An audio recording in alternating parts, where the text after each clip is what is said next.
আসসালামু আলাইকুম ভিউয়ার্স, আশা করি ভালো আছেন। আপনারা সৌদি আরব আসবেন, আসার পর গাড়ি কিনবেন বা গাড়ি চালাবেন, গাড়ি চালিয়ে ভাড়া ভাড়া মেরে আপনারা কত টাকা ইনকাম করবেন আজকের ভিডিওতে এই বিষয় নিয়ে আলোচনা করব।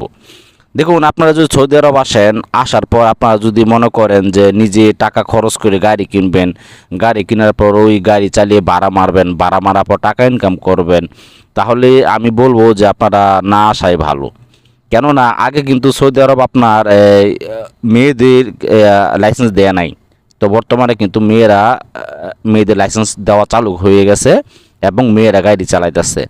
তো দেখা গেল আপনি আগে যদি মনে করেন সৌদি আরব আসছেন, আসার পর নিজে গাড়ি কিনছেন, তো গাড়ি কেনার পর আপনি নিজে নিজে ভাড়া মারতেছেন।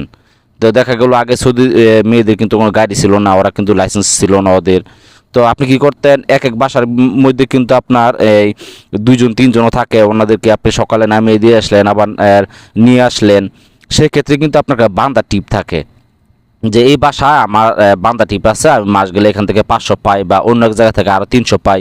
ঠিক এরকমভাবে কিন্তু আপনারা এক সময় টাকা ইনকাম করতে পারতেন। কিন্তু বর্তমানে কিন্তু এই সুযোগ সুবিধা কিন্তু নাই। বর্তমানে কিন্তু আপনারা যদি আসেন, তাহলে কিন্তু আমরা যে আজনাবিরা আছি, তা আপনারা ওনাদেরকে ভাড়া মারতে পারবেন। ঠিক আছে, আজনবী বলতে দেখা গেলো আমি এখান থেকে কোনো জায়গায় যাব, আমি আপনাকে বললাম যে আমাকে নিয়ে দিয়ে আসেন, ঠিক এই পজিশনে কিন্তু আপনারা ভাড়া মারতে পারবেন। তো আপনারা যদি মনে করেন যে আগের মতো যে সৌদি আরব ড্রাইভিং বিষয়ে আসবেন, আসার পর আপনারা ভাড়া মারবেন, তারপর আপনারা অনেক টাকা ইনকাম করবেন, তো বর্তমানে কিন্তু এগুলো হয় না। বর্তমানে এই এই গাড়ি সেকশনে আপনি যে নিজস্ব গাড়ি কিনা ভাড়া মারবেন, তো এই ইনকামগুলো আপনি করতে পারবেন না বর্তমানে এই দেশে। তো এর এর কারণ হলো সৌদি আরবে কিন্তু সমস্ত মেয়েদের লাইসেন্স দিয়ে দিছে এবং নিজের প্রত্যেকজনের একটা করে গাড়ি আছে কিন্তু। তো আপনারা যদি আসেন, আসার পর কিন্তু আপনারা যদি অনেক টাকা খরচ করে গাড়ি কিনেন, দেখা গেল আপনি বাংলার 10-15 লাখ টাকা দিয়ে গাড়ি কিনলেন, লাইসেন্স করলেন, তো সেই ক্ষেত্রে কিন্তু আপনারা কামাইতে পারবেন মাস গেলে 20-30-40 হাজার টাকার মতো কামাইতে পারবেন।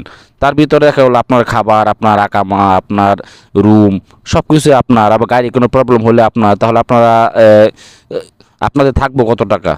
তো সেই জন্য বলতেছি যে সৌদি আরব যদি আসেন, তাহলে আপনারা এইসব ড্রাইভিং বিষয়ে আসলে আপনারা মনে হয় না যে বেশি সুযোগ সুবিধা করতে পারবেন।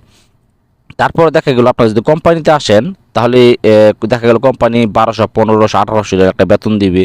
কোম্পানি আকামা, কোম্পানির থাকা, সব কিছু কোম্পানির, আপনার খাওয়া, কিছু কিছু কোম্পানি খাবার কোম্পানি দেয়। তো সেক্ষেত্রে নাই গেলাম, তো আপনার খাবার, তো এখন আপনার যদি খাবার হয়, তাও মনে করেন যে খেয়ে দিয়ে 30, 40, 50 হাজার থাকবে।